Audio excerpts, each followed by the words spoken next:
Report দেখানোর সময় ডাক্তাররা আবার ভিজিট নিচ্ছেন, এটা কতটা যৌক্তিক কিংবা অযৌক্তিক?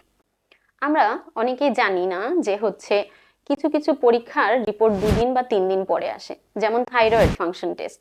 যদি আমরা থাইরয়েড পরীক্ষা করতে দেই, অনেক ক্ষেত্রেই পরমাণু যে চিকিৎসা কেন্দ্রগুলো আছে, যেখানে আমাদের ইনভেস্টিগেশনগুলো হয়ে থাকে, ওখানে 2 থেকে 3 দিন সময় নেয় রিপোর্ট দিতে।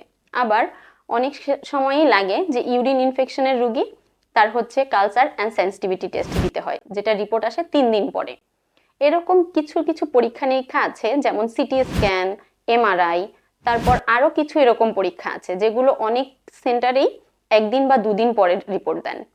সেক্ষেত্রে আমরা এমন করতে পারি যে 7 দিনের মধ্যে যদি রুগী রিপোর্ট নিয়ে আসে, সেক্ষেত্রে আমরা ভিজিট নিব না।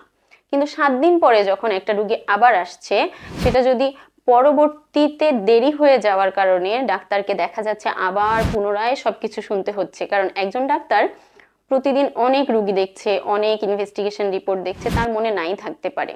আবার আমাদের একটা ট্রেন্ড হয়ে যায় যে রিপোর্ট আমরা রুগীকে ছাড়াই নিজেরা বা পেশেন্টের কোনো রিলেটিভ অ্যাটেন্ডেন্স কেউ নিয়ে যাই।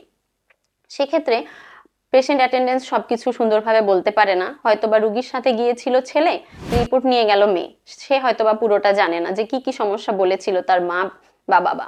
এরকম ক্ষেত্রে হতে পারে যে ডাক্তার বিড়ম্বনায় পড়ছে। আবার অনেক ক্ষেত্রে আমরা বুঝি না যে আসলে কি করা উচিত। এখন আমি যদি প্রথমবারে রুগীটাকে দেখে থাকি, তাহলে আমার প্রথম চিকিৎসারই একটা পার্ট হচ্ছে ইনভেস্টিগেশন। সেক্ষেত্রে প্রথম চিকিৎসাকে পুরোপুরি দিতে গেলে আমার রিপোর্টগুলো দেখতে হবে। সেটা যদি অবশ্যই 7 দিনের মধ্যে আসে, তাহলে আমার মনে হয় আমাদের ভিজিটটা কম্প্রোমাইজ করা উচিত। এটা কম্প্রোমাইজ না, এটা যৌক্তিক। আর যদি 7 দিনের পরে আসে, তাহলে অবশ্যই তাকে আবার ভিজিট দেওয়া উচিত।